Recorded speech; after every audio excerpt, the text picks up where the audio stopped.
উপরের স্ক্রিনে যেটা দেখতে পাচ্ছ সেটা আমার একটা পিৎজার ভিডিও, যেটা আমার মনে আশার আলো জাগিয়েছিল 1.1 মিলিয়ন ভিউজ দিয়ে।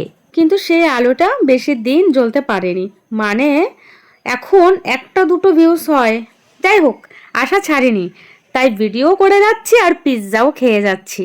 আজ যেহেতু আমাদের নিরামিষ, তাই নিরামিষ পিৎজা বানালাম। আর হাতের কাছে সবকিছু জোগাড় থাকলে বানাতে কতক্ষণ। পিৎজার ডোটা আমি আগেই রেডি করে রেখেছিলাম। নিচে একটা প্লেটের মধ্যে একটু ময়দা দিয়ে তার উপরে ডোটা একটু রুটির মতো শেপ করে নিয়ে একটা কাঁটা চামচ দিয়ে ফুটো ফুটো করে পিৎজা সস আর মেয়োনিজ একসাথে মিশিয়ে চারদিকে ভালো করে ছড়িয়ে দিয়ে তার উপরে ক্যাপসিকাম, পনির, চিলি ফ্লেক্স, অরিগানো আর শেষে বেশি করে মোজারেলা চিজ দিয়ে এদিকে কড়াইয়ে লবণ দিয়ে গরম করে রাখা কড়াইয়ে দিয়ে 20-25 মিনিট অপেক্ষা করলে রেডি চিজ পিৎজা। কি কত সহজ না বলো? শুধুমাত্র চিজের দরকার। চিজটা আমি আগে থাকতে আনিয়ে রাখি বলে যখন তখন পিৎজাটা বানিয়ে খেতে পারি। আজকের পিৎজাটা যদি তোমাদের ভালো লাগে প্লিজ লাইক, কমেন্ট, শেয়ার করে আমার পাশে থেকো।